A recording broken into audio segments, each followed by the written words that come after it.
Tov, Boker Tov, Shavua Tov. On est dans questions-réponses, 11e volet, Be'ezrat Hashem. J'écoute vos questions. Pourquoi les gens divorcent? Pourquoi les gens divorcent? Pourquoi les gens divorcent?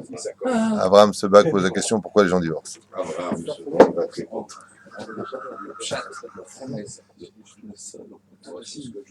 C'est une très très très vaste question.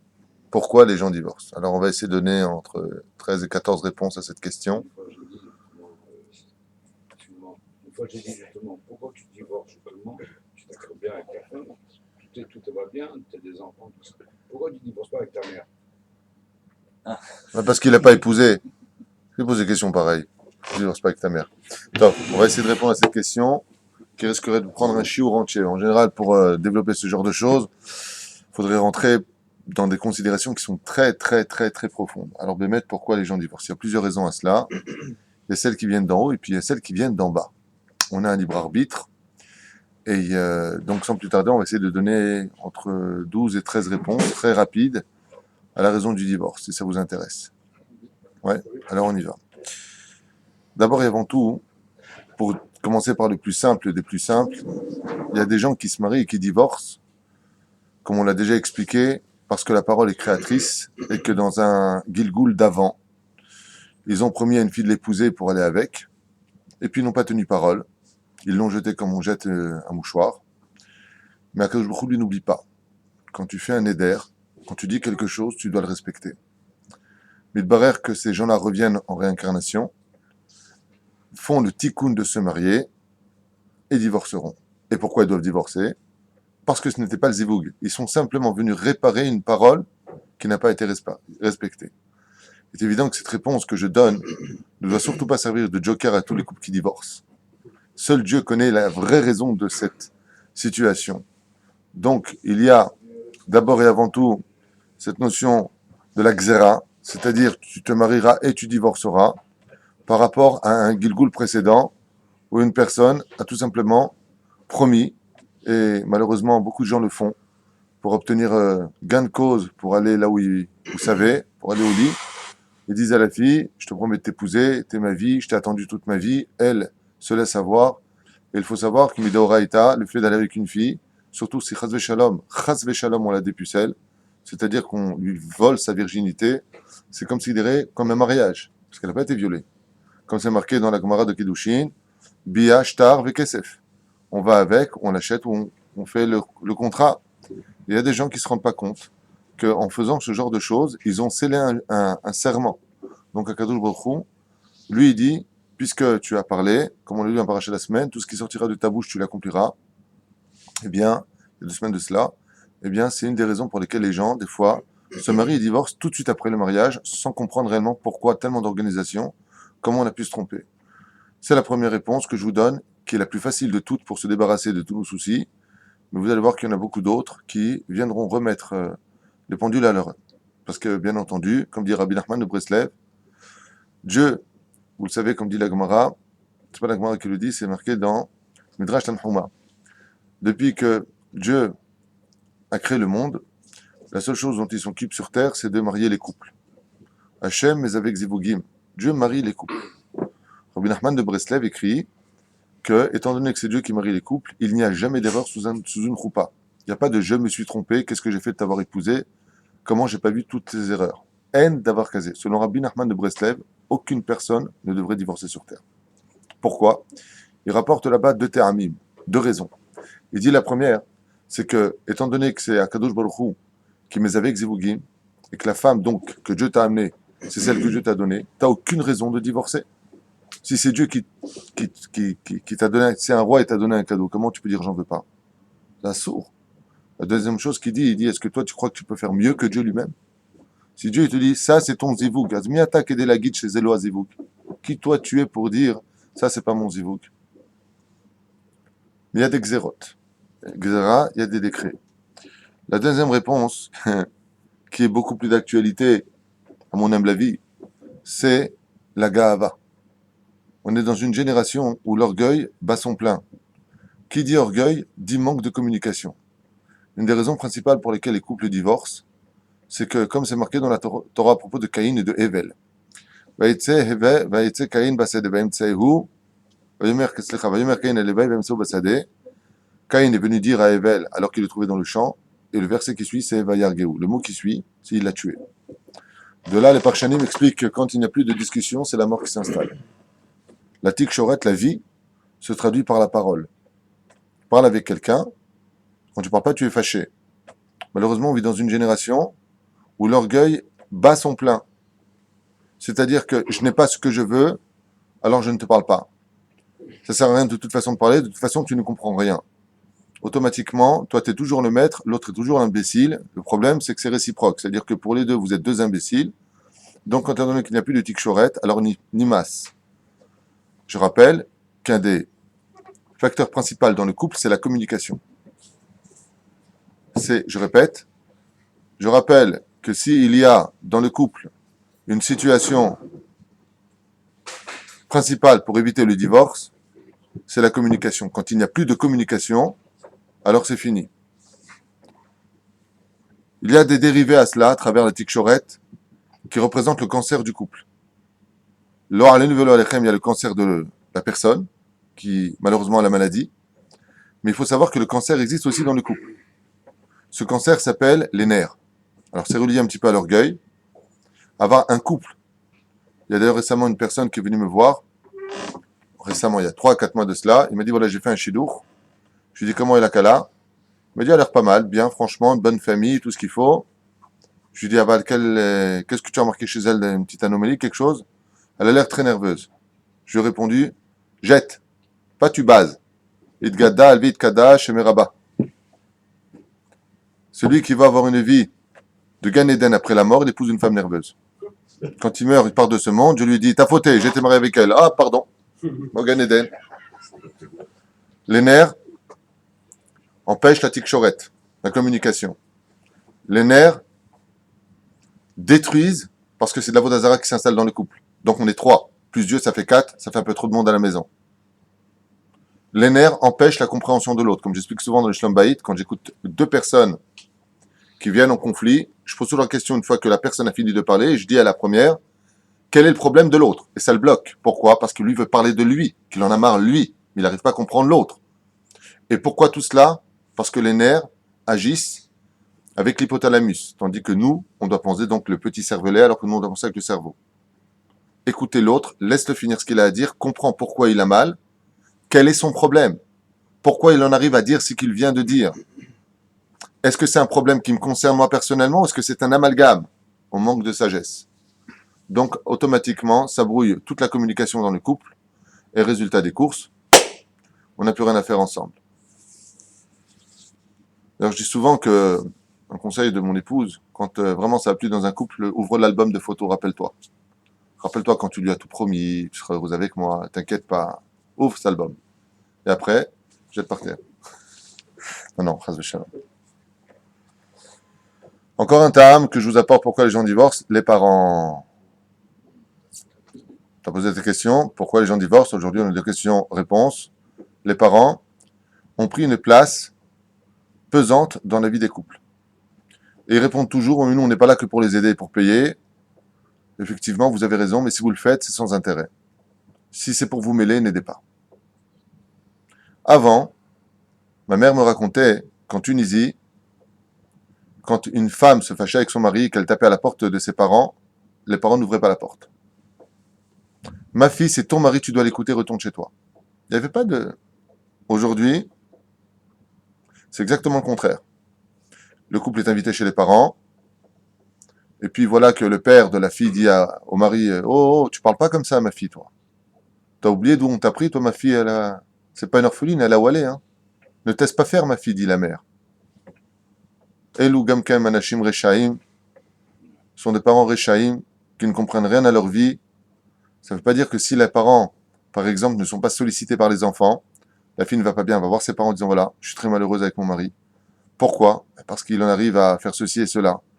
Il a des choses qu'il veut faire avec moi que je n'ai pas envie de vivre. Verroulé, verroulé. Alors les parents ont le droit d'intervenir dans le cadre familial. Aval, il faut savoir une chose, c'est que dans tous les couples, il est tout à fait normal que les choses aillent mal, tout comme les choses aillent bien. C'est une construction. Quand je le rappelle, l'homme et la femme ne sont pas faits pour vivre ensemble, bichlal. La Gemara dit, ce sont comme deux univers que tu veux absolument marier. Deux galaxies n'ont rien à faire ensemble. Il y a une galaxie, tu as une galaxie. Encore un ta'am que je rapporterai en similitude par rapport à cette question, c'est le manque de pédagogie que les gens ont dû à un manque de maturité. Les gens n'arrivent pas à comprendre qu'est-ce qu'une femme. On en a parlé dans le couple, dans l'amour dans le couple, un shiur qu'on avait fait, mais très brièvement pour ta question. Une femme, c'est très intelligent parce que c'est un sixième sens. Mais c'est profondément bête par rapport à son niveau d'analyse. Je m'explique. Pour pas que ce soit vexant pour ceux qui regardent ou celles qui regardent. Une femme, ça a toujours besoin de rentrer dans le domaine de la bina. Ça veut tout savoir. C'est curieux. Une femme, c'est curieux. Un homme, c'est pas curieux. En tout cas, si ça l'est, c'est pas comme une femme. Par exemple, tu reviens d'un Héroa. La femme n'y était pas. Il y avait du monde. Ouais, Baruch Hashem, ouais, il y avait du monde. Il y avait qui? Ah! Et pourquoi lui, il n'est pas venu? C'est un suicide. Lâche-moi, quoi. C'est une femme. Ça s'appelle une femme. Une femme, si c'est pas Noudnik, si c'est pas casse-pied, c'est pas une femme. Faut vérifier. Une femme, c'est casse-pied. Et les gens n'arrivent pas à comprendre. Exemple, le petit est en retard de 5 minutes. Pour la femme, on l'a enlevé. Ça y est, il est parti de ce monde. Chazvé shalom. C'est à cause de la dispute d'il y a 3 semaines, il a dû faire ses valises et partir. Maintenant, le petit, il a 5 ans. Hein. C'est Rasra. Le mari. Dis-moi, tu crois pas que le petit... il s'est passé quelque chose là?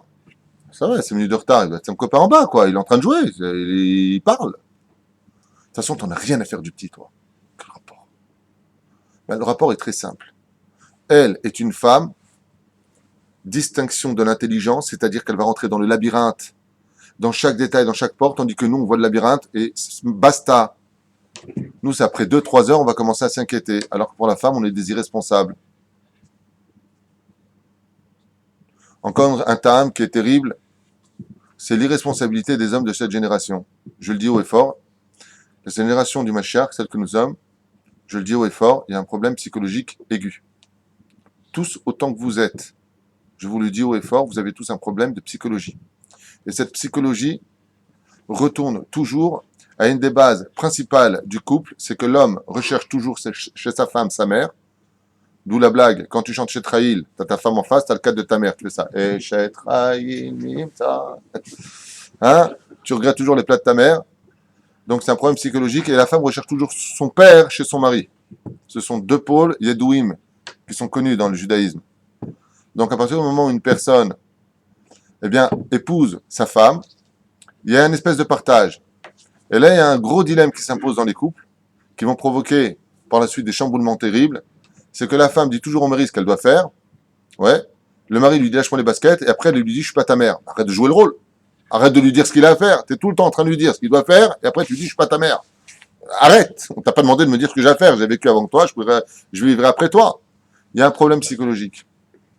Et le problème psychologique vient du fait que les hommes ne remplissent pas leur rôle d'homme à la maison.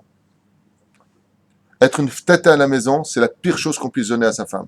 Oui, chérie, bien chérie, comme tu veux, chérie. Tu es ma femme, chérie. Je dois t'écouter, chérie. En davar shtuti baolam yoter misé. Un homme se doit d'honorer sa femme, comme c'est marqué dans Baba Metzia, à la page 59 à Moudalef. Un homme, il od lechabed et ishto. Tout son mazal, c'est sa femme. Alors, il n'est pas marqué d'être une tête à la maison. C'est même très important et barré de dire à sa femme, non, je ne veux pas.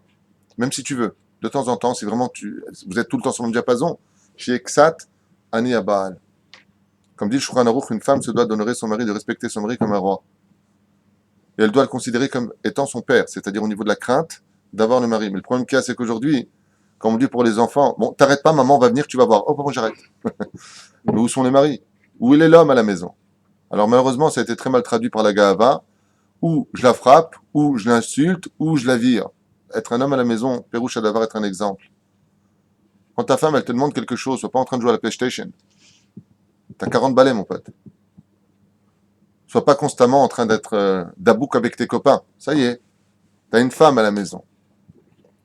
Alors effectivement, il y a ceux qui vont te dire, si je suis pas à la maison, pose-toi la question pourquoi j'y suis pas. Je suis mal à l'aise. Mais t'as qu'à t'imposer.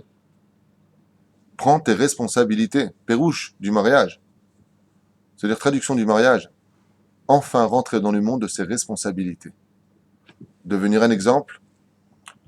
être patient, comprendre et analyser la situation, et c'est pareil pour les enfants. Il y a d'autres, bien entendu, bayot qui se sont interposés, la télévision. Depuis que les gens, malheureusement, se sont émancipés à travers la télévision, alors, bien entendu, Internet, la télévision, il y a des xérotes qui viennent alors qu'elles n'étaient pas prévues. Combien de couples ont divorcé parce que le mec regardait des sites pornographiques? La femme les a découverts, dégoûtée par son mari, elle ne veut plus de lui. Sachez que la raison principale, selon le Stapler, Zecher Tzadik Kadosh Bracha, du divorce, c'est tout ce qui touche à la sexualité. Pour lui, c'est la base de tous les divorces. Les gens qui ont des fantasmes, qui les assouvissent pas, alors regardent la télévision, des femmes encore plus idiotes qu'on aurait pu l'imaginer, qui emmènent leur mari à la plage, pas n'importe laquelle, bien entendu. Ils vont en vacances où? On va au Brésil. Là où toutes les filles les plus parfaites, refaites, et elle qui lui a donné 4 enfants, elle ressemble à un vase. C'est au niveau de la forme, elle est plutôt barbe à truc, quoi. Barbe à papa, quoi. C'est ce que je veux dire. Enfin, elle a muté, quoi, la fille. Donc c'est comme sa femme. Et bien entendu, le mec, il se rince les yeux, et puis il se dit, mais attends, qu'est-ce que je fais avec ça à côté de moi? Il dit, Chacham, la reine, faire très attention à ça. Je vous le dis, je vous le répète, même dans le monde religieux, ça a touché des familles parce que les gens se sont mis à frapper sur ce fameux ordinateur ou leur portable, à regarder des sites pornographiques. Même si ta femme ne le sait pas, il y en a un qui le sait, c'est Dieu. Et Akadosh Baruch Hu, il te dit, puisque je t'ai donné un cadeau et que toi, tu vas voir ailleurs, alors je vais te permettre d'aller voir ailleurs les gammes sans ta femme.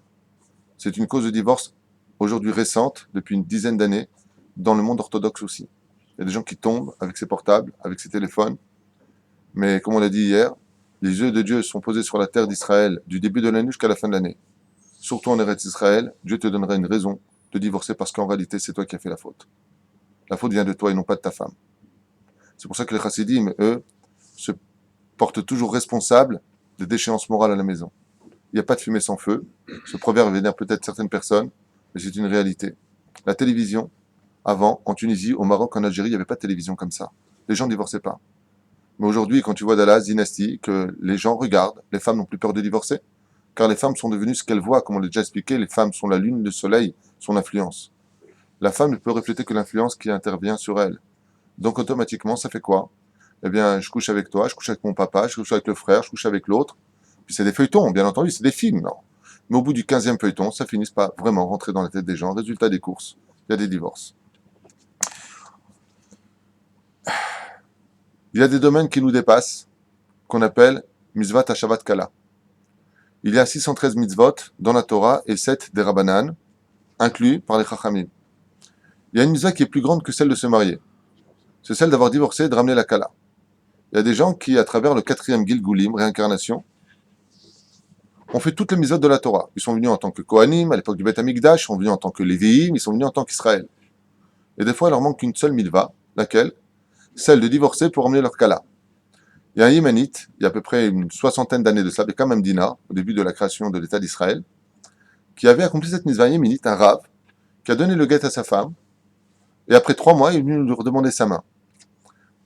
Alors les conviés étaient un peu choqués, ils ont dit, mais je ne comprends pas. Il lui dit, Ani Odea, Beroi HaKodesh, à l'époque il y avait le roi HaKodesh, aujourd'hui il y a le roi HaKotej, avant il y avait le roi HaKodesh, Baruch Hashem.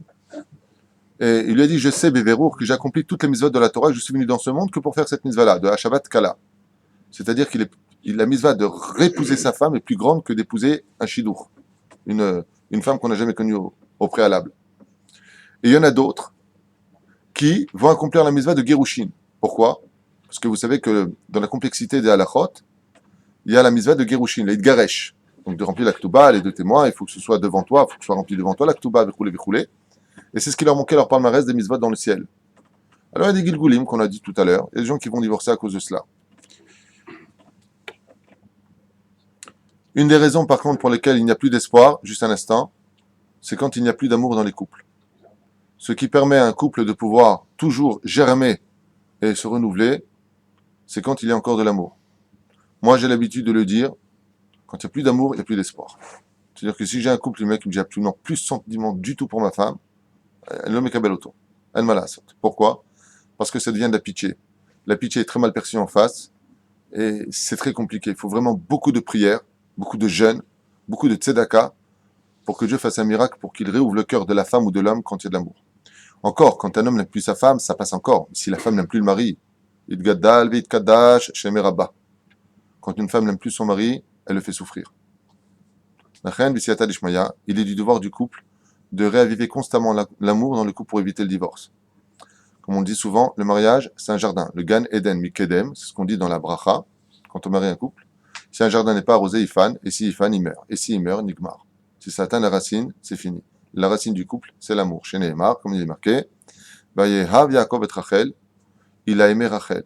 Pourquoi c'est dit au passé? Pour te faire comprendre que la racine du couple doit être basée sur l'amour. Donc s'il n'y a pas d'amour dans le couple, à travers des présents, des cadeaux, comme dit la Gemara, ainsi que la Halacha, on se doit d'offrir 3 cadeaux minimum par an à sa femme, les 3 shalosh regalim, une robe, un petit diamant, si tu n'as pas les moyens, une gourmette, si tu as moins de moyens, une fleur, et si tu as encore moins de moyens, une belle parole. Enfin, quoi qu'il advienne, comme dit le Or Letzion, le Rav Yaakov avait l'habitude d'enseigner de la yeshiva de Nahar Shalom. Il disait, un homme se doit de faire un minimum 10 compliments par jour à sa femme, parce que la femme a besoin de se sentir aimée, regardée, observée, et malheureusement, si ce n'est pas accompli, alors quelqu'un d'autre viendra le lui dire.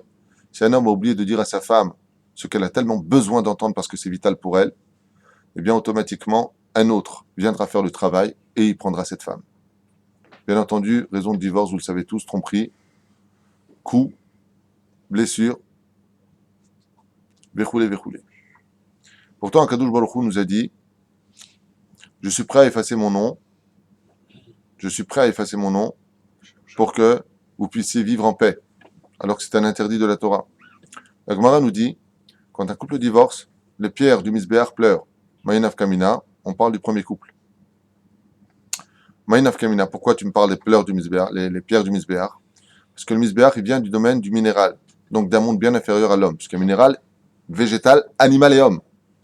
Il dit, moi je viens du monde du minéral. Toute la journée, on fait des sacrifices sur mon dos qui ne me concernent pas moi personnellement. Je n'ai rien fait, moi, dit la pierre. Et je supporte sur mon dos toute la journée des sacrifices, des erreurs des autres. Et toi, qui es un humain, tu ne peux pas supporter un sacrifice sur ton dos. La reine a marqué que les pierres du Misbéach pleurent quand un couple divorce. Parce qu'ils ne pensent qu'à eux. Ils oublient qu'il y a des enfants au milieu. Ils oublient que malheureusement, les choses peuvent s'arranger s'ils étaient un peu plus patients. Et ils oublient surtout un détail, c'est que c'est Dieu qui est avec Zivugim.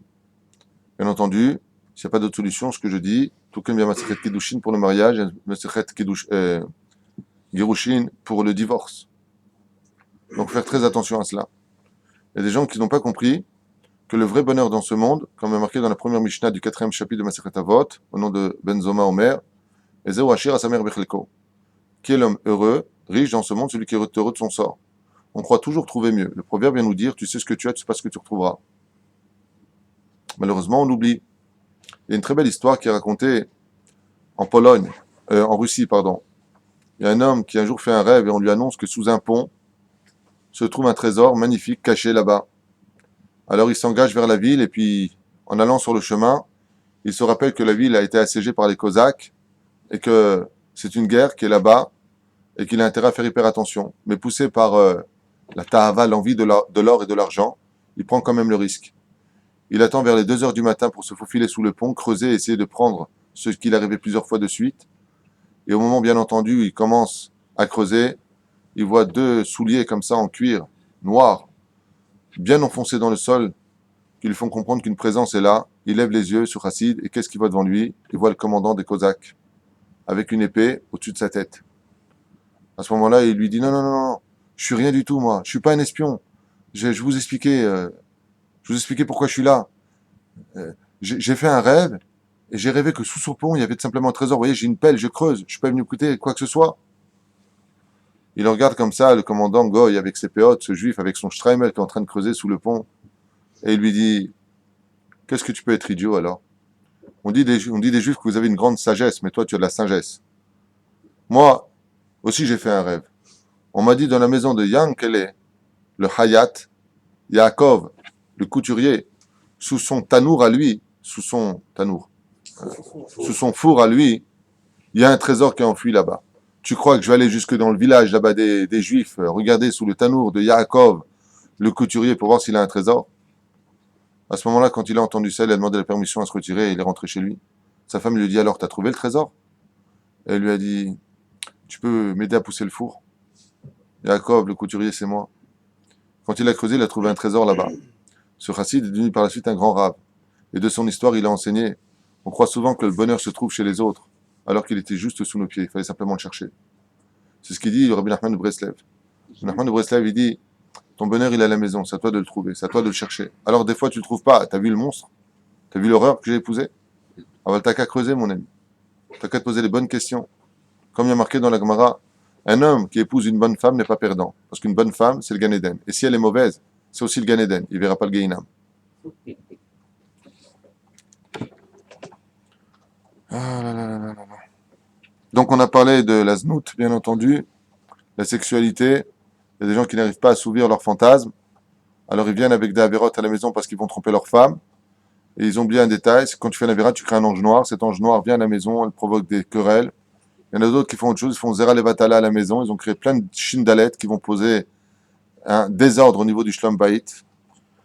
Mais c'est où? Et encore une raison que je vous apporterai, c'est que la génération dans laquelle on est, c'est la génération du Rocher. Nous sommes dans la génération la plus obscure de toutes les générations de toute l'histoire juive. Comme dit le Hari Akadosh, Ikvad Meshicha, à l'époque du Melech HaMashiach, je réincarnerai toutes les générations dépravées de toute l'histoire pour leur régler leur compte à la fin des temps. Zotomeret, la génération du déluge, la parachat noire, est présente aujourd'hui. Celle du Dor Apelaga de Nimrod est présente aujourd'hui. Celle de Sodome et Gomorre, je crois qu'il n'y a pas besoin de se fatiguer, pour les trouver, est présente aujourd'hui. L'orgueil d'être homosexuel. Bechoulé. Les Chachamim disent qu'à la fin des temps, on sera dans un tel rocher qu'on perdra le fil conducteur de la logique des choses. Et les gens divorceront sans comprendre même pourquoi ils ont divorcé. Et les gens se remarieront sans comprendre pourquoi ils se marient. Bechoulé. Alors bien entendu, les divorces ont toujours eu lieu, mais on n'a jamais enregistré autant de divorces dans l'histoire de l'humanité que cette génération. Pour vous donner un petit exemple, il y a 2 mois de cela à Tel Aviv, il y a eu 11 000 divorces. J'ai un couple qui est parti pour divorcer. Ils sont arrivés ici à la Rabbanout d'Ashdod, au 2e étage. La personne m'a raconté qu'elle n'a pas pu s'inscrire. Alors je lui ai dit pourquoi. Ils m'ont dit parce qu'il y avait tellement de monde dans les escaliers qu'il fallait attendre 3 heures pour s'inscrire. 3 heures, j'avais pas le temps d'attendre. Les gens se marient vite, les gens divorcent vite. Ce qui est certain aujourd'hui, c'est qu'il n'y a plus aucune garantie pour un couple. C'est pas la peine de se poser des questions. Tu peux rencontrer qui tu veux, c'est un coup de poker. C'est toi et ta chance. Le mieux, c'est d'épouser selon la Torah. La Torah te donne des critères. Épouse la fille d'un Talmid Chacham. Épouse une fille qui n'est pas nerveuse. Le Rav Ovadia, il a rajouté quelque chose de moderne. Épouse une fille qui soit belle d'apparence. Pourquoi? Il dit parce que la concurrence est rude dehors. Et un Chacham, il doit se préserver de tout. Moi, quand j'ai des couples qui viennent pour le Shlom Bayit, je dis souvent à la femme, c'est la bedaine ou un truc comme ça. Non, c'est pas une blague. Je lui dis, Stidi là. Ce que tu fais, c'est pas bien. Et c'est pareil pour les hommes. Quand ils se laissent aller et qu'ils commencent à avoir de la bedaine, c'est l'otov. Tu dois te reprendre, tu dois plaire à ton mari, tu dois plaire à ton épouse. Pourquoi? Parce qu'aujourd'hui, les femmes sont devenues un peu des hommes et que, résultat des courses, ça provoque les divorces. Encore un Taham, le plus réputé de tous, l'émancipation des femmes. Depuis que les femmes travaillent, depuis qu'elles ramènent de l'argent, et des fois plus que l'homme, alors elles finissent par dire cette phrase tellement connue, tellement célèbre, tellement réputée. J'ai pas besoin de toi, je gagne très bien ma vie. Tu me sers à quoi? Résultat des courses, avant la femme, était malgré tout un tant soit peu soumise parce qu'elle était dépendante du bien vouloir de son mari, qui rééquilibrait un couple. Sur ce, j'aimerais finir avec cette parenthèse, avec un mamar du roi Salomon, dans Michelet, qui rappelle la chose suivante. Matzah Isha, Matzah Tov. Vim lo Matzah, Odioter Tov. C'est une blague. Matzah Isha, Matzah Tov. Vous avez remarqué que le roi Salomon, et c'est de quoi il parle, il a eu 1000 femmes. Ce tzaddik et Sodolam, bien entendu pas 1000 femmes parce qu'il était accro des femmes. Chaz Shalom. Le roi Salomon était Kodesh Kodashim. Il a épousé 1000 femmes pour épouser la bina des femmes, pour devenir l'homme le plus intelligent, l'homme échané. C'est un sujet pour lui-même qu'on avait déjà d'ailleurs expliqué dans un des cours. Le roi Salomon nous dit, celui qui a trouvé une femme a trouvé le bien. Ma Perusha Davar, Isha, la Gematria, c'est combien? 306, comme la Peugeot. Ish, sa Gematria, son compte numérique, c'est 311. Qui est le plus élevé des deux, 306 ou 311? 311. 311. De là, tant qu'un homme est au-dessus de la femme, c'est-à-dire qu'il joue son rôle d'homme, Matzaïcha, Matzatov. Et ensuite, le roi Salomon rajoute Vaïcha marmimavet. Mais la femme est plus amère que la mort. Qu'est-ce qu'il a rajouté au mot Isha? Ve ha Isha. Ha Isha, ça fait combien? 5. Et plus 306, ça fait combien? 311. Ça, c'est marmimavet. Mais quand la femme devient l'égale de l'homme, la raison pour laquelle se battent les rangs sociaux internationaux dans tous les pays, la femme est l'égale de l'homme, résultat des courses, Zemar Mimavet. C'est la raison essentielle du divorce, sachez-le. Avant, les femmes savaient parler au mari. Quand le mari disait un mot, elles se taisaient. Au moment où elles servent leur plat, c'est bon, hein? Ouais, c'est bon. Et là, tu l'éclates. Ou alors, quand ils allaient dans leur intimité, le mari, il rôde autour de la femme, il veut sa femme. À ce moment, la femme, elle commence à lui dire quelques paroles en lui disant que tu m'as blessé. Bon, excuse-moi, c'est pas grave. Aujourd'hui, c'est plus comme ça. Aujourd'hui, tu dis à ta femme, hey! Elle dit quoi? Pardon. Les femmes bouffent les hommes. Avant, la femme, elle pouvait être en dessous de l'homme. C'est l'équilibre le plus parfait. Selon la Torah, jusqu'à ce que vienne le Melech HaMashiach, où il y a marqué, d'ailleurs, les gens ne comprennent pas très bien ce qui se passe. Quand ils prennent la bague, c'est pas un cadeau, c'est un achat. Comment on appelle un mari en hébreu? Baal, qui veut dire maître. La femme est une acquisition. Alors bien entendu, ça fait très arabe, ça fait très... c'est dur à entendre. En attendant, ça fait les meilleurs couples. Depuis que vous avez pris les rênes du monde, il n'y a jamais eu autant de divorces, il n'y a jamais eu autant de catastrophes, il n'y a jamais eu autant de problèmes. Tant que l'homme était à sa place d'homme, tout allait bien sur Terre. Le jour où les femmes sont devenues des hommes, nous sommes devenus qui? Alors on va au divorce. Et les hommes aujourd'hui préfèrent ne plus se marier. À quoi ça sert une femme? À faire des gosses? À faire des gosses. Aller au lit? Tu dragues une fille, n'importe laquelle, tu dis viens ici, elle vient tout de suite. Tranquille. Pour le ménage, prends une femme de ménage, 30 shekels de l'heure, elle te casse pas les pieds, tout est fait, et encore mieux qu'elle. Alors pourquoi se marier? Parce que c'est une mitzvah de se marier. Mais au moins que chacun reste à sa place. Les gens se marient sans prendre des shiurim, résultat des courses, chacun souffre. Il y a encore bien d'autres réponses à donner, mais on va s'arrêter là pour l'instant. Le mieux, Ezrat Hashem, c'est d'éviter le divorce et d'aller jusqu'au bout, mais quand il n'y a plus d'espoir, saute. Ce qui compte, c'est penser aux enfants et toujours donner un bon exemple, Ezrat Hashem, parce que les grands enfants qui grandissent dans une ambiance de malédiction à la maison, de makot, de tsaakot, de cris toute la journée. Il ne faudra pas s'étonner que ces enfants aussi fassent souffrir leur conjoint plus tard, puisque c'est l'exemple que les parents ont donné dans leur absolu égocentrisme, et je dirais même égoïsme aigu. On ne se dispute jamais devant des enfants, on pense à eux. Et si tu comptes divorcer, alors fais-le au moins dans le shalom. Question à bas. Juste une question. Si tu peux parler un peu plus fort. Juste une question par rapport au divorce. Une touba qui a été mal faite, ça peut apporter un divorce. Une ketouba qui est mal remplie n'est plus cachère, et à partir du moment où elle n'est plus cachère, on sait qu'un couple ne peut pas vivre sans sa ketouba ou à la maison ou chez la belle-mère. En tout cas, elle doit être sous la connaissance absolue. Il est bon d'avoir une ketouba photographiée, une photocopie à la maison. Il faut toujours avoir une ketouba à la maison, et là, l'original, tu l'as chez la belle-mère. Pourquoi? Pour éviter les divorces. Pourquoi tu veux ta ketouba? Qu'est-ce qu'il y a? Commence pas, hein. Voilà. Résultat des courses, c'est la tradition juive. Mais effectivement, si une ketouba est mal remplie, cette ketouba n'étant plus cachère, le couple vit sans ketouba et ça peut provoquer effectivement des désarrois au niveau du mazal. Donc, il faut toujours faire vérifier sa ketouba dans le cas où. Je suis vérifié une ketouba il n'y a pas tellement longtemps, d'une femme de France. Le rabbin s'était trompé simplement de 60 ans au niveau de la ketouba, quand il a rempli les années, alors que la fille n'avait que 32 ans. Alors, effectivement, il y a des erreurs. Voilà. Autre question. Abraham. Hier, on a dit en cours que beaucoup, il a les yeux rivés sur Eretz Israël, Oui. sur l'année, du début jusqu'à la fin de l'année. Et ça veut dire qu'en fin de compte, tous les jours, c'est le Rosh Hashanah. Oui. Alors hier, on a fait effectivement un très très beau chiour sur la paracha de la semaine. Et on s'est attardé essentiellement sur le fait que la Torah vient nous prescrire que les yeux de Dieu sont du début de l'année jusqu'à la fin de l'année sur Eretz Israël. On a expliqué qu'effectivement, tous les jours, comme l'explique d'ailleurs le Me'am Loez sur ce commentaire, il dit, mais pourquoi les yeux de Dieu sont donc toute l'année, du début de l'année à la fin de l'année? On sait que le début de l'année c'est Rosh Hashanah, et la fin de l'année c'est Rosh Hashanah. Alors pourquoi tu me parles du début au début? Dis-moi de Rosh Hashanah à Rosh Hashanah. Pour t'enseigner qu'en Eretz Israël, c'est tous les jours Rosh Hashanah. Alors dans ce cas-là, pourquoi Rosh Hashanah? C'est ta question.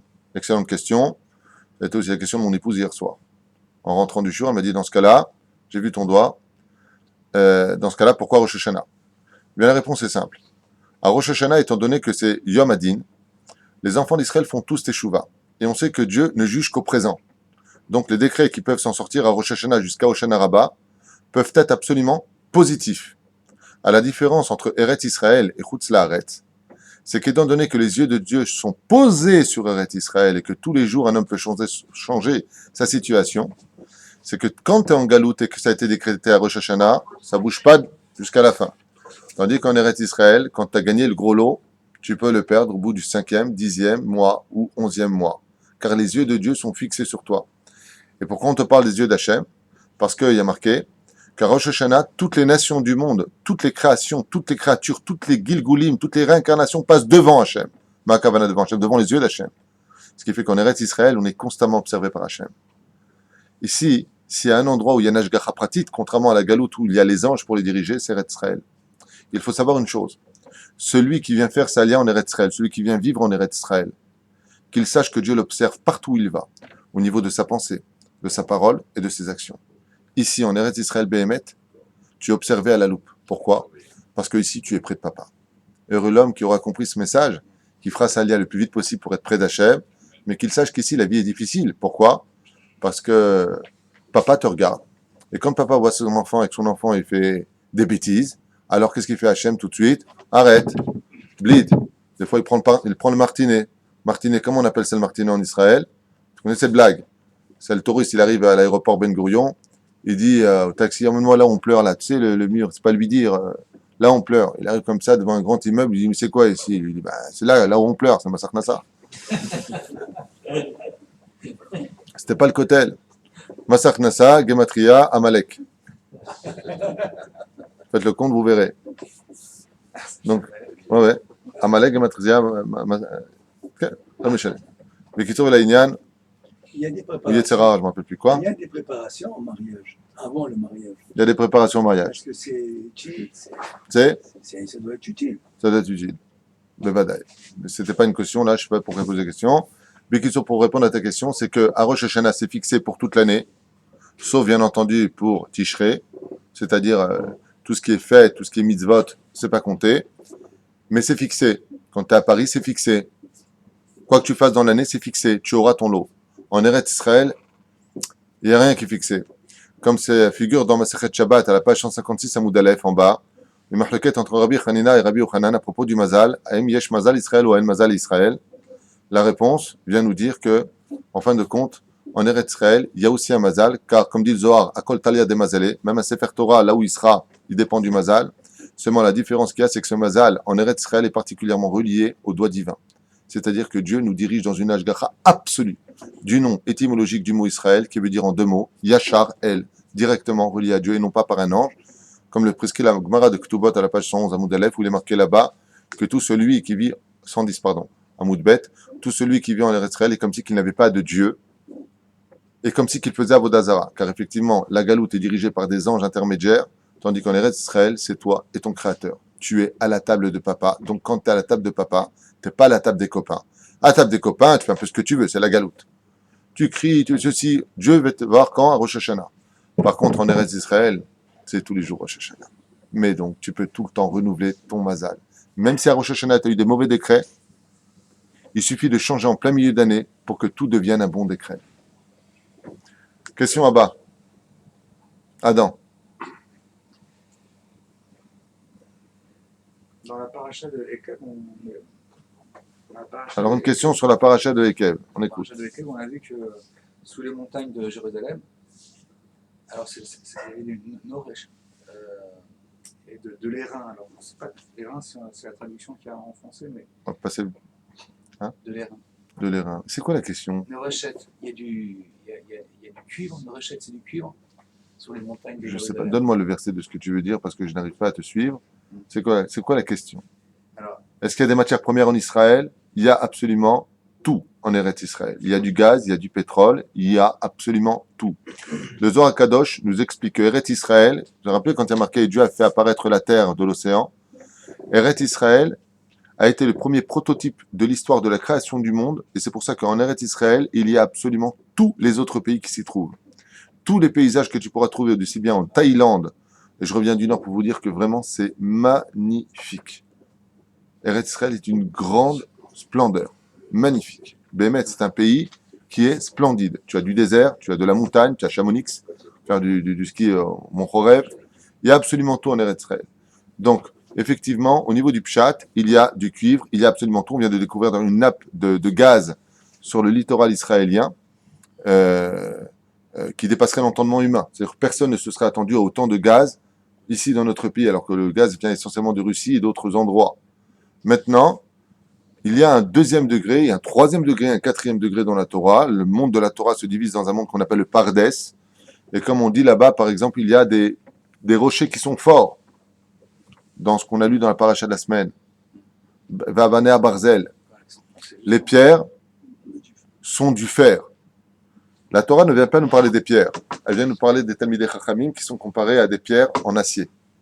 C'est-à-dire que la Chokhma d'Eretz Israël n'a rien à voir avec la Chokhma de Chutz Laaretz. Comme on l'a appris de Rabbi Zera qui, après avoir fait sa aliyah en Eretz Israël, venu de Babylonie, jeûna 100 jours d'affilée pour oublier sa Torah de Galout et se remplir de la Torah d'Eretz Israël. Car effectivement, la Torah d'Eretz Israël n'a rien à voir avec la Torah de Galout. À un tel point que même si on sait, toujours dans Ktubot, à la page 111 à Moud Aleph, qu'il y a une Kedusha particulière en Babylonie et en Grèce, d'où sont sorties les grandes Chokhmot juives, d'où le Talmud, ici présent de Babylonie, il n'en est pas moins que le Talmud de Jérusalem lui soit supérieur, celle de Rabbi Yochanan. Car comme c'est marqué, à Avira d'Eretz Israël, marqué Meta Adam, le premier cadeau qu'offre Eretz Israël à un homme, c'est de le rendre enfin intelligent et surtout, Eretz Israël a une particularité, c'est de mettre un homme dans un monde de réalité. En Galoute, on est dans les nuages. Ici, on vit dans un monde de réalité. Il y a des gens qui se sont entendus toute leur vie avec leur femme en Galoute parce qu'ils ont vécu dans un monde d'utopie. Ils viennent en Eretz Israël, d'un coup, ils n'aiment plus leur femme, il y a des problèmes. Pourquoi? En réalité, c'est que Eretz Israël découvre les hommes. Ici, on n'a pas le temps de jouer. Ici, un shekel, ça vaut un shekel. On délire pas. Ici, tu travailles pas, tu bouffes pas. En Galoute, tu t'arranges toujours. Parce que c'est la Galoute. Comme il y a marqué, chez les Mekoubalim, la Galoute représente le monde des anges. Moshe n'est pas rentré en Israël, comme on l'appelle, Tefillah Moshe Isha Elokim. Par contre, quand tu viens ici en Eretz Israël, il y a marqué, les hommes sont grands ici. Même un goy qui vit en Israël, c'est un grand homme. Parce qu'il vit en Israël. Donc pour vous qu'aujourd'hui, est-ce que pour vous, aujourd'hui, qu'on commence à découvrir ces richesses dans les mers ou peut-être dans les terres, je ne sais pas si dans les terres ils découvrent des mines, c'est un nouveau bon signe de la venue du Mashiach. Ah, est-ce que le fait qu'aujourd'hui on y découvre des trésors de valeur boursière, on va dire ça avec un autre langage, avec ta permission, ce serait le dévoilement du Mashiach? Oui, c'est le début. Mais n'oublie pas ce qui a marqué dans Masechet Shabbat à la page 30 à Moudbet, en bas, où on nous dit que Eretz Israël n'a jamais montré réellement ses vraies valeurs et quand viendra le Melech HaMashiach, alors même les arbres se donneront tous des fruits, pas n'importe lesquels. Tu voudras un vêtement, ce sera un arbre qui te le donnera. Tu voudras manger du flan, c'est la nature qui te le donnera. Tu n'auras plus besoin de rien puisque Israël sera au-dessus de la nature. Hachem sera là, Bezrat Hachem parmi nous, et de ce fait, on découvre un Eretz Israël de Zavat à la bout de vache comme on ne l'a encore jamais découvert. Et j'insiste énormément sur cette Nekuda. Sachez que jusqu'à aujourd'hui, le vrai Eretz Israël, Ayen be Chesed Avraham, dans le livre Chesed Avraham, où il fait un exposé assez long sur la vraie valeur d'Eretz Israël. Aujourd'hui, voilà, Shabbat, 2 hommes se sont noyés, un de 30 ans à Natania, un de 60 ans à Tel Aviv. On a 375 morts sur les routes par an, alors qu'on vient de démarrer l'année il n'y a pas tellement longtemps. Je vois pas où très bien le lait et le miel en Israël. Et pourquoi? Parce que nos fautes provoquent les choses. Comme on l'a lu dans la paracha de la semaine, vous ne méritez pas la terre d'Eretz Israël, et si je vous la donne, c'est parce que les gens qui y vivent, les 7 peuplades qui y vivent, ce qu'on a lu dans le pshat de la paracha, ne méritent pas Eretz Israël parce qu'ils se conduisent comme des homosexuels, comme des mécréants de l'esprit, parce qu'ils se volent les uns les autres et se détestent. Se haïssent, verroulés. Vous, je vous ai choisi, comme le rapporte justement le Midrash Tanchuma à propos de la paracha de Ekem, vous êtes un peuple qui sachez m'écouter, un peuple humble. Donc Dieu sait vraiment pourquoi il nous a choisis, contrairement à ce que nous pensions, même si d'extérieur on paraît un peu sauvage. D'intérieur, le peuple d'Israël est un peuple extraordinaire. Il suffit de parler avec une personne, d'apprendre à le connaître un petit peu. Pourquoi? Pour voir qu'à travers ses aboiements, c'est quelqu'un en réalité qui est profondément gentil, contrairement à une France antique où on paraissait très gentil d'extérieur. Bonjour, une petite baguette, et puis on appelle la Gestapo derrière. Ici, c'est un monde de réalité, c'est un monde de franchise, c'est un monde où quand tu montes dans un taxi que tu connais pas, le mec il te parle comme si tu étais son fils, en te tutoyant, il n'y a même pas de vouvoiement, alors que c'est un pays qui est extraordinaire en 2 mots, mais on ne connaît pas du tout le vrai Eretz Israël, mais alors pas du tout de chez du tout. Quand viendra le Melech HaMashiach, vous allez être choqués de ses plaisirs, comme dans la prophétie d'ailleurs on le voit. Pourquoi n'y a-t-il pas d'eau à Yerushalayim? Eh bien, les Chachamim disent parce que Yerushalayim est une ville sainte. Et Dieu n'a pas voulu qu'on y monte parce que tout est tellement beau à Jérusalem. La Avira est tellement pure que s'il y avait de l'eau, on ne montrait même plus les Shem Shamaïm. Mais quand viendra le Melech HaMashiach et que toute la connaissance de Dieu remplira le ciel et la terre, alors il y aura un fleuve qui traversera les montagnes de Jérusalem. C'est cette montagne qui forme avec le Lavian. Ça a été photographié par un satellite américain. Mon frère a la photo, Moshe Shem Shuvah Hayou, chez lui, où tu vois les lettres de Yud, Kevavke et Shaddai en dessous. Hein, eh bien, Bezrat Hashem, ces montagnes, les déverseront, Baruch Hashem, des fleuves d'eau magnifiques. Et je vous rappelle qu'il y aura Triat Hametim. On n'aura plus besoin de se poser la question à savoir qu'est-ce qu'il a voulu dire Rabbi Shimon Bar Yochai. Tu diras, Rabbi Shimon, c'est quoi le problème ici? Aujourd'hui, on est en train peut-être de rendre des C'est territoires- une question par personne, goodbye. On a déjà posé une question hier, je n'ai pas su lui répondre. C'est pourquoi Hachem il a fait les Louchot, C'est la deuxième. les Louchot et le Sefer Torah à côté. Pourquoi on a besoin des Louchot? Le Sefer Torah, il y a toutes les mitzvot dedans. Non, les Luchot comprenaient uniquement les 10 commandements, c'est tout. Maintenant, le Sefer Torah comprend les 13 mitzvot de la Torah. C'est pas la même chose. Mais par contre, hier, on a expliqué, avec ta permission, pourquoi il y a eu Béhémet de Luchot Abrit et pourquoi ces parachutes nous parlent tellement de ne pas oublier. Eh bien, la réponse est très importante. Vous avez remarqué qu'ici, dans la paracha de la semaine, on mêle constamment n'oublie pas Hachem, et d'un coup, on te parle du don de la Torah et du fait que la Torah a été donnée. C'est parce qu'en réalité, ce qui fait oublier un homme son étude, c'est la vérote qu'il fait. Les sages expliquent que si nous aurions reçu les premières tables de la loi, tout ce que tu étudierais dans la Torah, tu n'oublieras plus jamais. Même si tu le voulais, tu pourrais pas. Elle serait gravée dans ton cœur. Une seule fois, tu étudies la paracha de Bereshit, tu l'as dans ton cœur gravé. Page, compréhension, signification. Mais étant donné que ces tables ont été brisées, donc le fait de les briser vient faire allusion à l'oubli dans la Torah. Ce qui fait que si tu oublies ta Torah, tu es chayav mita. Pas parce que tu as oublié ta Torah, mais si tu l'as oublié, c'est que tu as fauté. Car dans ce monde, on ne peut pas mélanger le bon avec le mauvais. C'est pas bon de faire ça. C'est ou du bon ou du mauvais. Par exemple, est-ce que tu boirais un verre de lait dans un verre où il y a de la boue? Tu peux pas. De la même façon, la Torah ne peut pas résider chez quelqu'un qui a des avérotes. Donc, efforce-toi de ne pas oublier ta Torah, signifie en d'autres termes, ne rebrise pas les tables de la loi qui t'ont été données, qui, elles, auraient dû être gravées dans ton cœur. Mais maintenant, tu dois étudier cette deuxième Torah écrite, par contre, et non plus gravée, mais inscrite sur les tables de la loi, pour te faire comprendre que cette Torah-là, maintenant, eh bien, malheureusement, pourra s'oublier par tes avérotes. Vous avez raison, mais alors c'est vrai que les 10 commandements sont plus élevés que la Torah, là, en fait. Non. Peut-être qu'on parlait des gens qui se lèvent pendant les 10 commandements. Les 10 commandements ne sont pas plus élevés que tout le reste de la Torah, chas v'shalom, de dire une telle chose. Seulement la différence qu'il y a. Qu'est-ce qui est plus important, le titre ou le dévoilement du titre? Le dévoilement du titre est aussi important que le titre. On est bien d'accord? La Torah vient t'enseigner que dans les 10 commandements, tu as tous les autres commandements. Mais il n'en est pas moins que le titre. Tandis que la Torah, c'est le dévoilement. Parachat Ekev, on n'arrête pas de. Si, monsieur. Parachat Ekev, on dit que Hachem nous donne un Eretz HaKodesh, rentrer et préserver ce que je vous donne. Aujourd'hui, l'actualité veut qu'on est peut-être à deux doigts de rendre des territoires. Al-Pi Halacha, on a le droit. D'abord, il faut savoir une chose. On croit qu'on fait les choses ici, mais c'est tout minashamaim. Il y a marqué dans la paracha Bechukotai. Si tu veux résider en paix en Eretz Israël, c'est moi qui donne la paix. D'ailleurs, les gens l'oublient, ils parlent hébreu, mais ils ne comprennent pas ce qu'ils disent apparemment. Sim, shalom, tova bracha. Misé sim, c'est Dieu. Ose, shalom, bimrumav. Hu, berahamav, yase shalom. Dieu, dans sa grande miséricorde, nous donnera la paix. Si tu veux que Dieu te donne la paix, il faut faire Torah mitzvot. Eretz Israël ne s'acquérera que par le biais de l'accomplissement des mitzvot, comme c'est marqué dans Bechukotai. Et si Dieu nous laisse agir par l'intermédiaire de l'armée, que Dieu se bénisse nos soldats, c'est uniquement pour donner un peu de srout. J'ai donné un très beau machal dans la paracha de la semaine, Emma Davardomé. Un jour, un père très costaud était en train de lever son meuble.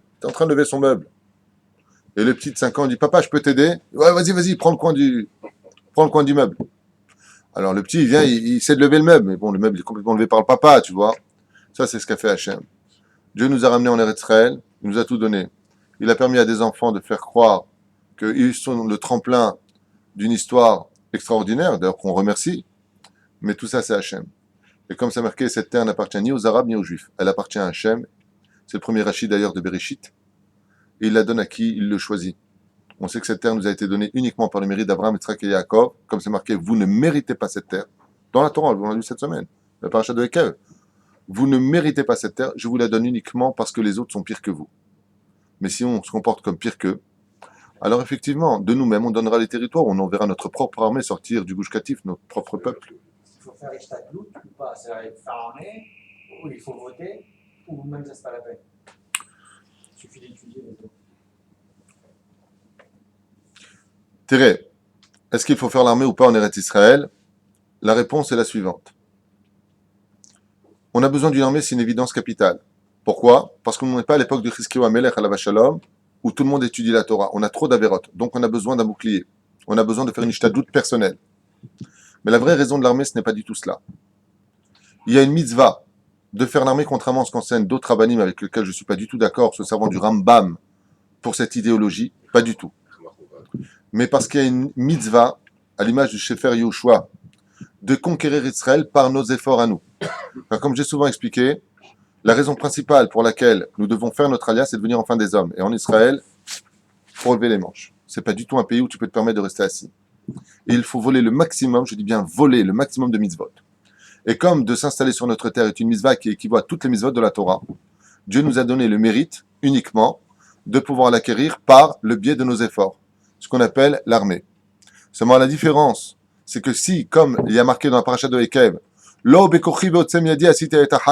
viens pas dire que c'est par mon bras à moi, c'est mon armée qui m'a sauvé. Parce que c'est Dieu qui te sauve. Aujourd'hui, ils essaient par tous les moyens de prouver que la guerre des 6 jours a été gagnée facilement, parce que les Arabes n'étaient pas prêts. Il n'y a pas un plus grand mensonge méthodique alors que tout le monde était complètement perdu. Les gens avaient signé la fin d'Israël. Les Arabes criaient, ce soir nous mangerons en Tel Aviv. Tout était sûr. Ils avaient des missiles venus de Russie. Nous, on n'avait rien. On s'est battu avec des bouteilles de champagne. Si le problème aujourd'hui, c'est de dire que c'est Tsahal, dans l'étymologie, Chaz Vesham qui nous sauve, qui est d'ailleurs une grande insulte, que le pire des noms qu'on aurait pu donner à l'armée d'Israël, c'est Tsahal, celui qui comprend l'hébreu. Tzva Hagana l'Israël. La seule chose dont Dieu s'est vanté, c'est de dire c'est moi qui vous défends. Vous appelez votre armée vous qui vous défend? Pas du tout. Alors on va dire, tu sais quoi, prends ça du bon côté. C'est pour ça que dans certains Sidourim, il y a marqué Chayale Israël, les soldats d'Israël. On ne dit pas Tsahal. Le Rav Ben Zion Abba Shaul avait fait un cri sur ça en disant c'est une insulte à la Shrina de dire Tsahal. Pas parce qu'on parle de l'armée. Le nom que tu donnes. C'est comme quelqu'un qui travaille et dit moi, si j'apporte pas la nourriture, comment tu manges? Alors un jour, on a porté cet homme-là devant un orphelinat. On lui dit tu sais qu'ils n'ont pas de parents, ils mangent. Tu crois que tu donnes à manger. Tu n'es rien d'autre que le couloir que Dieu utilise. Et surtout en Eretz Israël, il faut faire très attention. Parce qu'ici, c'est tout Hachem. Et c'est un peu l'image que je t'ai donnée tout à l'heure. Si Akadosh Baruch Hu, Shtabar Shemola, nous a permis de faire l'armée, bien entendu, je ne parle pas de l'armée qu'on a aujourd'hui. Une armée où tu as des femmes qui te commandent, alors que c'est strictement interdit par la Torah. Une armée où, malheureusement, ça ne se passe pas avec Kedat Moshe Israël. Sans rentrer dans les détails, on a fait un cours qui s'appelle dans le site Les armées d'Israël. Regarde, là-bas, j'explique tout. Depuis l'État d'Israël, longuement l'histoire. Bien entendu, ma première devise, c'est de ne pas être ingrat. Quand je vois un soldat, je suis fier. Mon fils est soldat à l'armée d'Israël aujourd'hui. Il est habillé en schtroumpf, en vert, là. Des fois aussi, il vient ici comme ça. Moi, ça ne me dérange pas du tout, au contraire. Mon fils était allé à la yeshiva. Je lui dis, il n'y a pas de problème. Tu veux plus rester à la yeshiva, tu comptes pas être avraire, alors va servir ton État. On a besoin de notre État, on est content quand on a des voleurs trouver notre police, il ne faut pas les critiquer.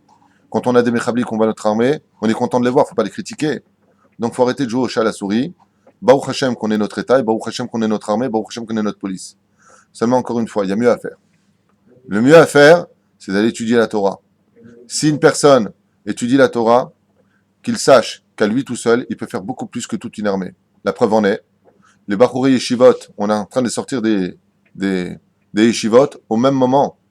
J'ai entendu ça du Rav Sadin, j'ai beaucoup aimé ce qu'il a dit.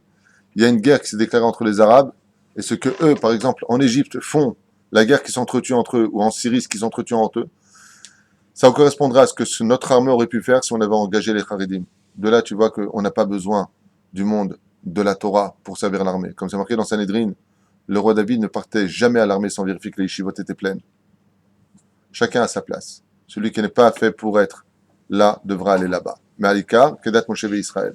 Et au niveau du vote, aujourd'hui on est dans un match où ils sont en masse en bataille pour rendre des shtachim, des mechablim, des machins. Tu pousses les gens à aller voter pour la shpia ou tu dis non, il faut. Le vote n'interviendra pas trop au niveau de l'idéologie divine. Dieu a ses plans, laisse-moi finir. Et ils aboutiront quoi qu'il advienne, seulement par le biais de la césarienne ou par le biais de l'accouchement. Maintenant, effectivement, dans la Ishtadlout, l'homme par son vote démontre à qui il veut appartenir. Comme c'est marqué, il y a un grand système politique dans la Torah où Dieu dit à un moment, après la faute du veau d'or, Milachem Elai. C'est Moshe qui le dit au nom de Dieu. Celui qui pour Dieu vient vers moi. Aujourd'hui, on a un maître. Ce maître s'appelle le Rav Ovadia Yosef. Il va être constaté comme étant un bon rave, moins bien. Je suis d'accord, je suis pas d'accord. D'abord que les gens qui parlent de lui à se laver les dents, parce qu'ils savent pas du tout de qui ils parlent et j'aimerais pas être à leur place après leur mort. Bichlal. Ça, je vous le dis en tant qu'ami. Mais on a un rave. La Gemara nous dit, Assez le charav tistalek mina safek. Si tu es un rave tzaddik, fais ce qu'il te demande et éloigne-toi du doute. Ne va jamais selon ta DA. Regarde tous ceux qui ont voté Bennett aujourd'hui se mordent les doigts. Se mordent les doigts. Tous les gauchistes qui ont voté pour Lapide se mangent la main. Il a parlé du rang social et a ruiné tout le monde ici. Vous êtes rare aujourd'hui. Mhm. Vous avez des gens qui vous écoutent. Oui. Quand il vous dit, voilà, de l'arabe, est-ce que je dois aller voter pour rendre les shtachim, pour la paix, pour le chiffon des mechablim? Est-ce que je dois y aller ou j'y vais pas? Je reste à la yeshiva et je suis... Ma réponse est très simple. Je ne sais pas encore ce que dit le Rav Ovadia dessus, mais ce qu'il dira sera ma réponse. Lui, c'est beaucoup mieux que moi. Tu sais, je vais te dire une chose, si je peux me permettre. On est déjà parti à l'hôpital pour plusieurs raisons. Ou pour nous, ou pour nos enfants, ou pour notre femme, ou pour la belle-mère, c'est mieux. Mais on est déjà parti à l'hôpital. J'ai jamais vu un mec discuter avec le professeur en train de lui dire pas du tout, tu te trompes. J'ai jamais vu ça. Quand le professeur parle, on est comme des enfants. Ah bon? Ah. Et vous croyez que... Ah. Mais l'opération va coûter 200 000 $. Ah. On lui dit pas, vous êtes un peu cher. On dit rien avec un professeur. Et quand c'est un professeur qui est dans la Torah, comme le Rav Ovadia Yosef, on discute. T'as mes réponses. Je peux pas aller plus loin que ça. Je peux pas, écoute bien, je peux pas aller plus loin que ça. Pour moi, c'est le professeur. Lui, il sait exactement comment ça fonctionne. Moi, je suis Omar Naaseh. Du Rav Führer, maintenant, Oui, qui lui a un bac dans la Torah et qui donne des conseils aux docteurs. oui. Donc, c'est un exemple où on peut vraiment m'acheter à comme Combien il y a de Rav Führer sur Terre? Un. L'exception à la règle ne compte pas pour nous. Non, ton exemple aurait été valable si il y a un Rav Führer, il est mondialement connu, les Chinois l'appellent, les Américains l'appellent, les Russes l'appellent. Le Rav Führer est mondialement connu parce qu'il a un don qui est phénoménal, il se trompe jamais. Il te dit exactement, moi j'ai connu une personne qui est partie pour accoucher dans tel hôpital, il appelle le Rav Führer, pas dans cet hôpital, l'autre hôpital, tel professeur, pas tel professeur, celui-là. Sinon ce sera une catastrophe, c'est le seul qui sait le faire. Donc le Rav Führer c'est une exception à la règle. Maintenant s'il y a des marlocotes, encore une fois, peu importe si ton rave est un rave de quartier, si c'est un grand rave ou un petit rave ou un rave âgé, c'est pas le plus important. Ce qui compte, c'est que c'est ton rave, que tu l'écoutes, sur qui tu puisses t'adosser, à la condition que c'est un Talmid Chacham et que lui-même a un rave.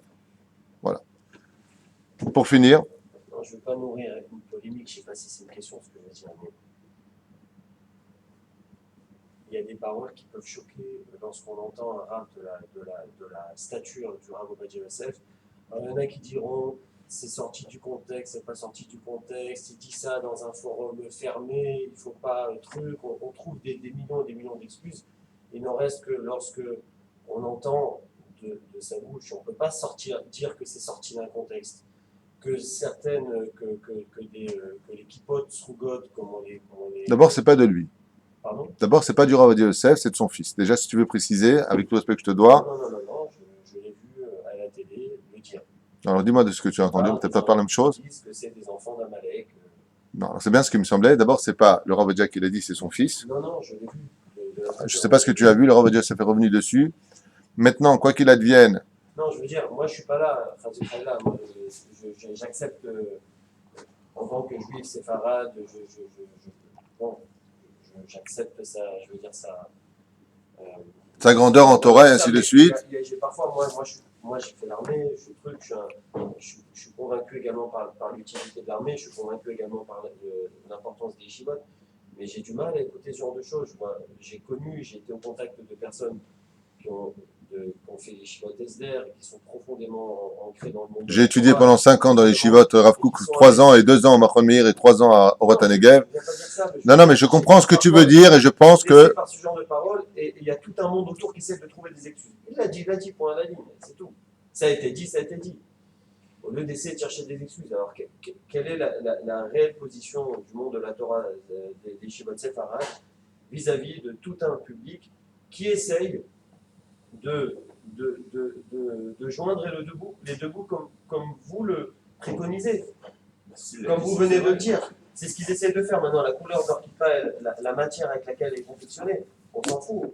J'aimerais juste te répondre brièvement pour ne... J'ai très bien compris ta question et je peux dire que les médias, grâce à Dieu, ont fait un travail extraordinaire cette année, comme disent les Chachamim, depuis que les médias existent, les journalistes et ainsi de suite. Moi, Ils viennent je de... suis conscient. Laisse-moi juste finir. Quand on l'entend, on peut- Laisse-moi te finir. Juste un instant. Je t'arrive là. Oui, d'accord, mais Ça va. Adam, non. je vais te répondre. Je vais te répondre. Je suis conscient qu'il y a des choses qui puissent nous choquer. Moi, ce que je voudrais te dire sur le Rav Ovadia Yosef Shlita chez Badel et Chaim Arukim, c'est que je ne connais pas un juif au monde, après le rabbi de Lubavitch peut-être, ou avec lui, qui aime autant les juifs que le Rav Ovadia Yosef. Je vais donner un exemple. Le Rav Ovadia Yosef, s'il entend qu'un juif a été pris en otage, sache qu'il arrête de manger de bord jusqu'à ce qu'il est libéré. Le Rav Ovadia Yosef, à l'époque de l'avion, là, il a été pris en otage, ou lo achal velo shata. Sa fille témoigne à maintes reprises voir son père pleurer en pleine journée, ne plus arriver à étudier, Merov Dmaot. Pourquoi? Parce qu'il entend qu'il y a des juifs qui n'ont pas de quoi faire Shabbat. Le Rav Ovadia Yosef a un amour pour le peuple d'Israël qui est très mal jugé. Seulement le Rav Ovadia Yosef, un petit peu à l'image de Mordechai, a mis ses pieds dans un contexte pour sauver une situation dramatique en Israël où sans lui on aurait du porc carrément vendu dans toutes les villes d'Israël. Pour arrêter ce fléau, il est rentré dans la politique, donné par qui, je te le rappelle, le Rav Shach. Le Rav Shach avait créé le mouvement Chasse. Après s'être retiré, il a passé le relais au Rav Ovadia Yosef. Le Rav Ovadia Yosef a mis ses pieds dans la boue, dans le sens où, qui dit politique, dit mensonge, arnaque, et ainsi de suite. Mais il a été obligé de le faire pour mettre un veto à une situation qui n'aurait fait que les Idardères. Sur le domaine éducatif, grâce à Dieu, à un moment, on a eu le ministère de l'Éducation, on a le ministère de l'Intérieur. Donc il fallait quand même pouvoir mettre un frein à cette dégradation politique. Le Rav Ovadia Yosef, aujourd'hui, se trouve dans une situation où, sur le domaine, justement, hystérico-politique, on se retrouve avec des kippot srugot, en d'autres termes, qui ont voté donc Bennett, avec cette idéologie d'un homme qui est complètement, mais complètement à la masse vis-à-vis de la Torah. Maintenant, quand on revient dans le mot Amalek, qu'est-ce que veut dire le mot Amalek? Amalek, les Chachamim disent Gematria Safek. Effectivement, et j'ai pas honte de le dire, et je suis pas le Rav Ovadia Yosef, pas tous les kippot srugot, et il le dit ouvertement, le Rav Ovadia Yosef l'a dit ouvertement, je ne parle pas de toutes les kippot srugot, il parle d'un système idéologique de certaines kippot srugot qui se sont mis entre le monde parvé, qu'on appelle les datilonim. C'est-à-dire que je vais te poser une question, allez, mais tu me réponds franchement. Tu es d'accord? Très bien. Sans juger, parce que le but c'est d'aimer le peuple d'Israël, de rapprocher. Mais quand il y a un cancer, si tu ne le soignes pas, le mec il meurt. Donc on va pas à chaque fois faire, non, j'ai pas vu. Évidemment, il faut peut-être soigner le problème, mais ça reste entre nous, que Dieu ne nous écoute pas maintenant. Tu vas à un mariage où il y a des meufs qui dansent, bien entendu, parce qu'ils sont très pauvres, ils n'ont pas beaucoup de tissu, tu comprends, donc très très très peu de robes sur eux. Et tu vois un mec en jeans avec une kippa sruga en train de danser, t'es choqué? Non. Ben, t'es le premier à me dire ouais. Sache que je pose la question à 1 million de personnes, personne n'est choqué. Tu vois un mec comme moi qui est en train de danser avec une meuf comme ça en mariage, t'es choqué? C'est un chilou Hashem. Moi j'étais à un mariage avec 400 personnes, toutes des kippot srugot, et toutes les filles avec les kisouim. Musique roll, dansaient tous ensemble. Ma femme, on était choqués. Pourquoi? C'est un issour chamour de la Torah. C'est un issour très important. Aujourd'hui, malheureusement, et si tu peux le constater, si tu veux qu'on en parle franchement, j'en parle franchement avec toi. Sache que le monde non religieux, le monde religieux se sont toujours entendus. Ma mère me racontait en Tunisie, il y avait toujours la crainte des rabbins. Il y a des gens qui mangeaient à Kippour, mais ils avaient la crainte du rabbin. Il y avait du kavod pour la Torah. Est venue une nouvelle tendance inventée de nulle part, au nom de « c'est nous Israël ! Nous on sait tout, on comprend tout !» Vous, les rabbinim, qu'on vient de voir que quand on a des gros problèmes comme Baba Saleh, comme tous les grands d'en haut, Rabbi Lubavitch, et les grands d'Israël, là on sait les voir quand il n'y a plus d'espoir. Mais de l'autre côté, il vient mettre un doute. Dans quoi un doute? Par exemple, si tu as un chilouni qui te dit ouais, vous les religieux, vous faites pas l'armée. D'abord, on fait ce qu'on veut. Maintenant, on est dans un système où Dina de Malchuta Dina, c'est une marloquette, est-ce que ça marche ou pas en Israël? Troisièmement, c'est pas qu'on va faire l'armée, on ne veut pas rentrer dans une armée où on va descendre de niveau. Et je le vois avec mon fils, et je le vois avec les amis les enfants de mes amis. Si on rentre avec la kippa aujourd'hui, on ne sait pas s'ils l'ont pas. Il y a une dégradation. On est venu dans ce monde, Ezrat Hashem, pour se battre. On est là pour conquérir Israël avec les moyens qui nous sont donnés, tant bien que mal. Ah ben, quoi qu'il advienne, c'est vrai que nos amis kippot srugot que j'aime énormément, avec qui j'ai étudié, pas tous bien entendu, nous ont foutu une sacrée pagaille dans le peuple d'Israël. Parce qu'aujourd'hui, ceux qui sont avec eux, moi j'ai fait une conférence sur les armées d'Israël il y a 3 ans de cela. D'accord? Quand tu as un chinois qui dit « Ouais, vous êtes des parasites !» Tu sais qui nous appelle les parasites? Les kippot srugot. Ils nous appellent les parasites. Qui nous appelait le Revrav? Les kippot srugot. Moi, quand j'étais au Machon Meir, les rabbanim que j'avais appelaient le monde des kippot shrorot le Revrav. Ça, c'est un désastre. Laisse-moi te finir. Tu sais comment on appelait mes Hacharim? Mea Rechaim. Je me rappelle qu'il y a des gens qui ont été renvoyés du Mahon parce qu'on partit à un cours de Haredi. Les Haredim vous aident. Alors, il faut arrêter de se boucher les yeux avec le Rav Ovadia Yosef. Et si le Rav Ovadia Yosef, il dit ce qu'il dit, et il pense ce qu'il pense, eh bien, c'est son opinion. On ne demande pas aux gens d'en faire leur rave. Mais ce qui est certain, c'est que l'occasion nous est donnée dans cette génération où la haine est à son summum de se réparer avec cela et de se dire que peut-être, pémettre que l'équipe de Rougot devrait aussi peut-être, je dis bien, peut-être faire un peu teshuva, un peu plus se rendre compte que Be'ezrat Hashem, il serait temps que la Torah soit arrêtée d'être négociée. La Torah n'est pas négociable. La Torah doit se vivre en Eretz Israël. Moi, je suis pas monté pour, excuse-moi, mais pour être un goy en Eretz Israël. Comme je dis souvent à certaines personnes, si tu veux faire des États-Unis, Eretz Israël, il y a un pays pour ça, va vivre aux États-Unis. Moi, je suis monté ici pour vivre ma Torah. Et Israël n'existe que pour la Torah d'Eretz Israël. Sinon, cette terre perd toute sa valeur. Et la preuve en est, avec notre idéologie, qu'il nous faut à la propre porte de notre propre maison, notre propre armée. Et on n'arrête pas de se mettre des œillères devant nous. Oui, mais ça, c'est le début de la Géoula, de machin. T'as raison, mais il y a peut-être mieux à faire. La Torah te dit dans son processus, fais Torah au mitzvot, je te promets que ça ira.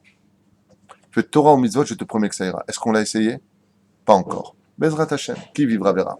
J'ai une petite question qui va dans le même sens de cette question. C'est que moi, par exemple, dans mon comportement, c'est vrai que je peux être comme les petits pas tout ça, mais je m'affilie pas à eux parce que je me dis, je sais que je suis dans le tort. Le Hémet, c'est les Kharedim.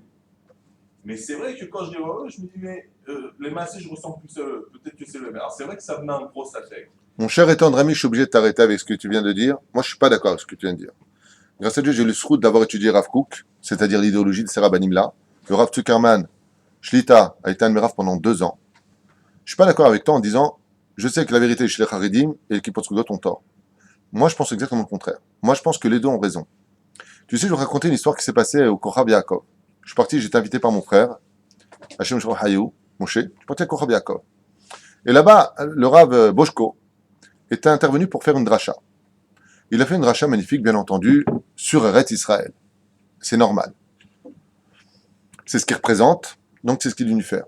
Juste à côté, il y a un yeshuv, juste en face, qui s'appelle, pas Bethel, le yeshuv de, peu importe, Haredi, ultra-orthodoxe, juste à côté.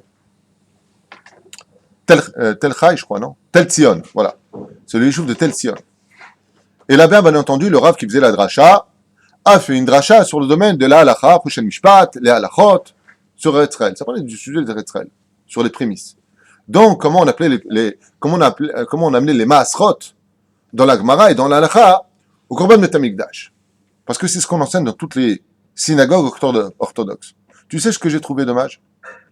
J'ai dit quel dommage que le Rav Boshko ne soit pas parti enseigner chez eux, à Tel Tzion, et que le Rav de Tel Tzion ne soit pas venu enseigner chez l'équipe Tzrugot, parce que c'est ridicule. Quand tu t'adresses à 350 personnes dans ta synagogue de sionistes, de la valeur d'Eretz Israël, tu fais un trou dans l'eau, parce qu'ils sont déjà d'accord. Mais qu'est-ce qui leur manque à eux?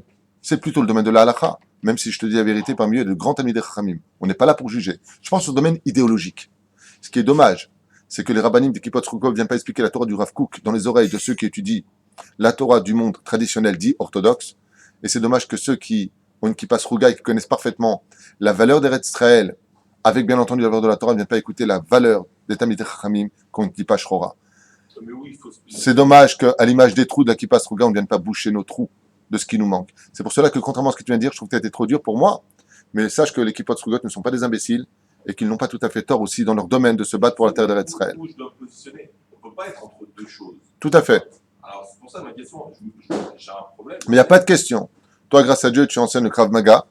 Tu es un homme, Baruch Hashem, qui te bat pour ta terre. Dès qu'on a besoin de toi pour des interventions, tu es le premier à lever la main.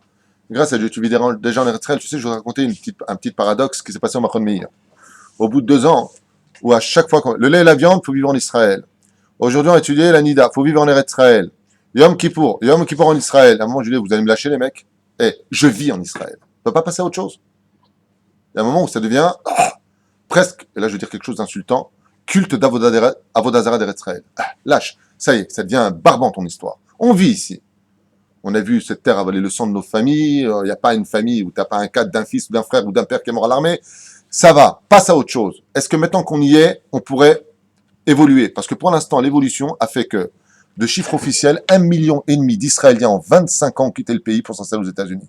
Ça, ce sont des vrais résultats que tout le monde met comme ça devant nous. Et Israël, faut arrêter les délires. Israël s'acquiert par le biais de la Torah, c'est marqué noir sur blanc sur la Torah, c'est ce que souvent j'ai dit d'ailleurs à un ami Kupas Ruga, qui est un grand ami Racham. Je dis, votre Sefer Torah, vous n'êtes pas caché. Il me dit, pourquoi tu me dis ça? Je dis, parce qu'apparemment, il n'y a pas ni la parachat Bechukotai, ni la parachat Kitavo. Il m'a fait ça. En attendant, c'est vrai.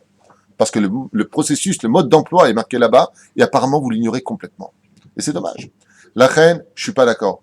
Il faut du sionisme, il faut vivre en Eretz Israël, mais le mot Tzion vient du mot de reconstruction de Jérusalem, le Beth Amikdash, et on sait qu'il n'y a pas de reconstruction dans le pays tant qu'il n'y a pas de Beth Amikdash, et que si les Arabes sont là aujourd'hui, c'est parce qu'on les fait venir. Tout comme l'Europe d'ailleurs fait venir les siens. Quoi? Justement, le deuxième temple a été détruit à cause de quoi? La haine gratuite. La Shonara et la haine gratuite. Oui. Ok. Mais juste, non, je sais où tu vas en venir, juste je te réponds d'abord. Et c'est pas fini, la Gemara dit pas comme ça. Et parce que les rabbins ne disaient pas haut et fort ce qu'il fallait dire au peuple d'Israël. Tu vois ce que je veux te dire? Moi, je viens. Ochiach, tochiach et amitecha velutza lavchet. Je pense d'abord, je veux dire que vous avez une allocution et vous savez parler, vous savez passer des messages et vous êtes des fois des petites blagues, des machins, c'est très bien parce que ça permet de passer. Toda Rabba, je suis marié. On a passé 1h20, vraiment travail. La vraie question, la vraie question, je pense, c'est que là, on est en train de creuser deux camps. Et c'est ça le vrai danger. Nous, Comment tu t'appelles? Igal. Igal. Je te réponds très brièvement parce qu'il faut que je les libère. L'heure est venue pour nous de nous quitter. Très brièvement, écoute bien. Les deux camps ont toujours existé. Ça a commencé de Yaakov et de... Laisse-moi te finir. Yaakov et Yosef, les Chassidim, les Miknagdim. Il y a toujours eu ça. 2 minutes. Moi, quand je suis arrivé en Israël il y a 20 ans, j'avais une kippa, Sfouga. Je suis parti le lendemain au travail, j'ai mis une kippa comme ça. Après, je suis parti le lendemain au travail, j'avais une kippa de couleur. Il dit, mais dis-moi, de quel camp tu es? Je dis, nous, tu sais, en France, on a grandi, il n'y avait pas de couleur de kippa, il n'y avait pas de machin, on était à terre d'élèves, on trouvait une kippa par terre parce qu'on n'avait pas le machin, le directeur, il nous tirait les cheveux parce qu'on n'avait pas la kippa sur la tête. On prenait n'importe quelle kippa, on avait même une kippa du consistoire. Je dis, il n'y avait pas de kippa. Et nous, en France, on ne vient pas de ce milieu. Aujourd'hui, tu demandes à un Français, il ne sait pas qui passe Pouka, qui passe. C'est normal. Les Chachamim ont dit celui qui vit en Galoute, c'est comme si il était dans les strapontins. Celui qui vit en Israël, il monte sur la scène. Voilà. Sur la scène, tu dois vraiment t'habiller. Choisis ton camp. Je ne reproche pas, mais je ne remets pas en question, Hazvé Shalom, quoi que ce soit. Moi, je suis convaincu. Je ne suis pas peut-être religieux à un niveau où il faut être, parce qu'il y a toujours à faire des efforts. Mais moi, je suis un convaincu. Je suis un lion convaincu. Je fais l'armée, je fais les Milouim, je me défonce. Et les mecs qui sont à l'armée, qui me parlent des mecs qui sont à la yeshiva, je les défonce aussi. Tu défonces tout le monde, toi. Moi, je défonce tout le monde. Mais je viens d'un principe où vous, je dis vous, dans le sens où je ne veux pas citer de nom parce que je n'ai pas D'accord. la grandeur ou le machin. On doit faire preuve de pédagogie et de savoir faire passer un message pour les achètes. T'as raison. Comme les Chabad. Moi, mon frère, il habite à Birmingham, en Alabama. S'il n'y avait pas les Chabad, d'accord, attends, juste un instant. D'accord, oui, mais ça, c'est encore un autre sujet. Là, tu es en train de mélanger plusieurs sujets. C'est exactement la galoute qu'on amène en Israël. Moi, j'ai un type qui travaille chez moi au bureau, il s'appelle Yair. Il n'est pas religieux. Il me dit, Igal, juste un instant, on continuera la discussion après, parce qu'il n'y a pas de questions. Je vois que tu me parles d'une souffrance intérieure par rapport à certaines choses. Donc, je vais juste arrêter la vidéo, puisque j'écoute ce que tu dis, mais il n'y a pas de questions à répondre, puisque tu me parles de sujets qui sont très bien, mais encore une fois, tout ce que tu viens de dire d'abord se discute, c'est pas aussi simple que cela.